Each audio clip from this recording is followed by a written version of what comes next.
So, last lecture, everybody. Kind of exciting to an extent, right? We kind of made it through.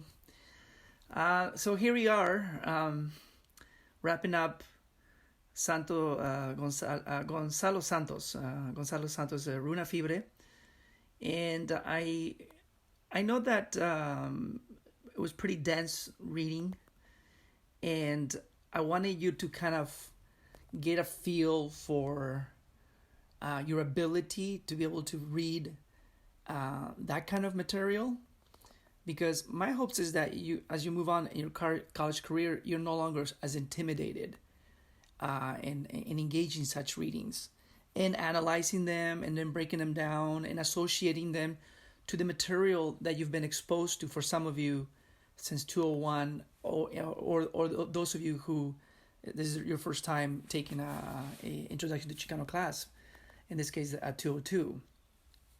So I attempted to balance out that with students who already have been exposed to some fundamentals on the Chicano lens in 201, and at the same time satisfied your continuous curiosity for those who already taken 201, but at the same time initiate the new students who have not been exposed to this angle and interpretation of history and how it manifests through that particular lens.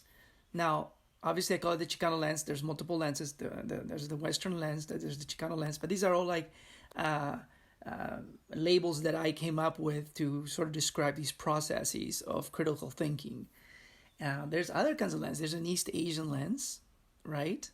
And of course, it's tied to a cultural experience, a cultural historical experience. There's probably a subcontinental Indian lens. There's probably a Russian lens. So each of these peoples, they have these views of the world, right? And we call that in cultural anthropology ethnocentrism.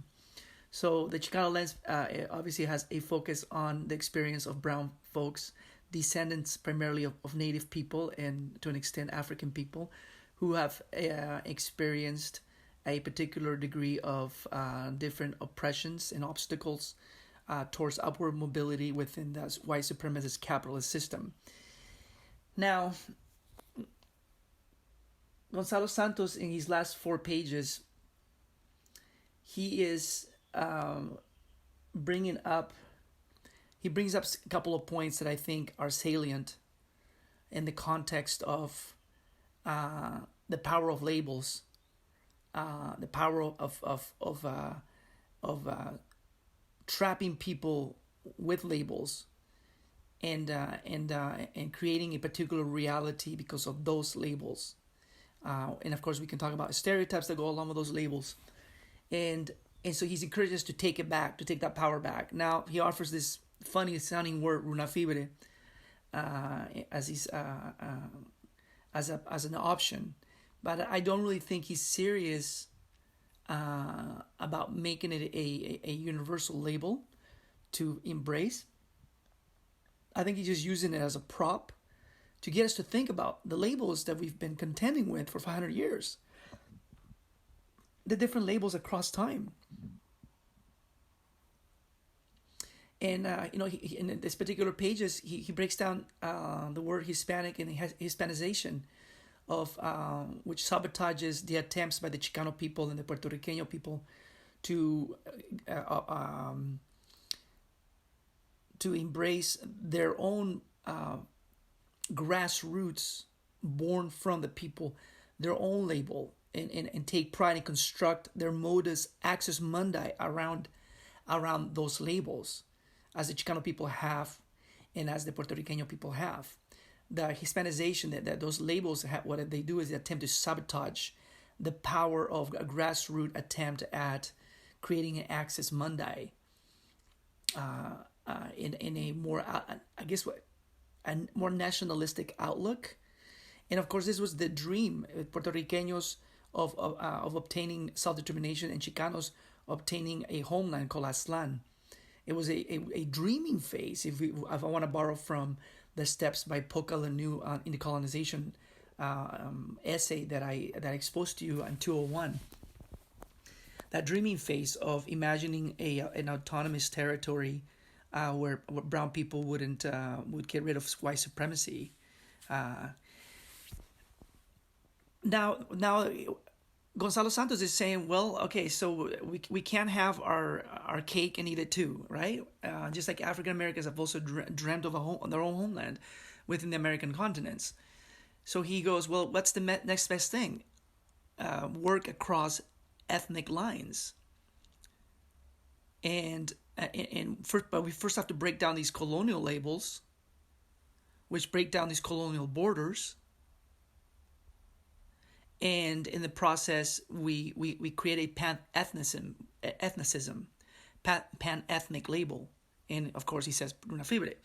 But at the same time, I don't think, without repeating myself, he's not trying to get us to adopt that label. What he's trying to get us to understand is our labels create a reality, and our reality create borders, and our borders create more difficulty to dialogue across different ethnic lines who are experiencing a similar dynamics of oppression within the larger communities within the United States, the Asian, East Asian community, the African community, the Chicano brown community, the working class white European American community.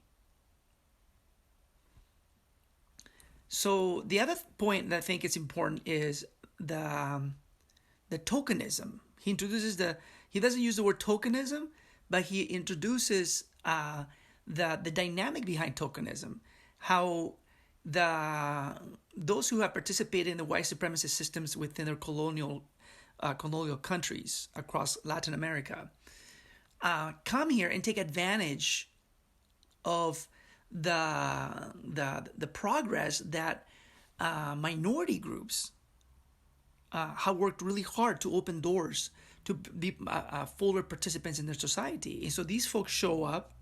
They oftentimes come from privileged backgrounds, whether from Spain, whether from upper middle classes of Mexico, and they come here and they ride the affirmative action quotas or affirmative action attempts at integrating people of color within the particular economic and political system. And these folks, of course, come with from an ahistorical perspective, right? They come from their own master narratives that they hold dear from their respective countries, and those master narratives tend to complement to a degree the U.S. master narrative of all of us being immigrants. And I don't see anything wrong with that. During this protests that are going on behalf of the African American person that was murdered by the police, there's one. Of course, a lot of people are taping what's going on in the streets, and there's an African American woman. She sounds like she's got a Caribbean accent, so she might have grown up in the islands. It's not disclosed in the video, but she's screaming at the protesters, saying like, "Why do you come out and protest when white police officers murder black people, and you don't come out? Where's Black Lives Matters when the African American population within their communities are killing each other?"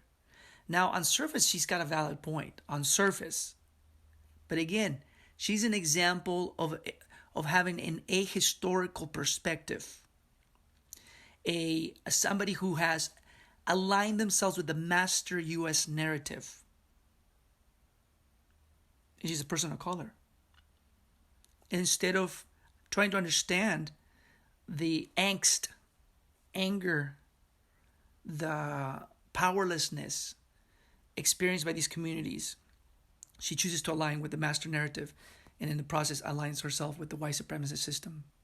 And she's not aware of it because she's got a false consciousness, which was once again brought up by Santos in the earlier part of the reading.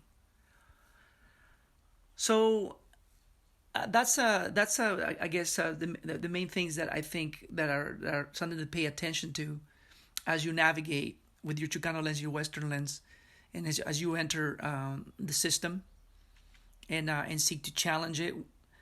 Of course, I encourage you to start at home and then move outward, and you will know best how you'll become an effective person to try to make a difference within your home and within your community. And of course, in the least, you'll gather some experience. So again, thank you for joining me these last 10 weeks. I know it's been rough, and I've been trying to be very flexible. But here we are. And maybe next year I'll teach 203. And maybe somebody will be around for that. All right. Take care.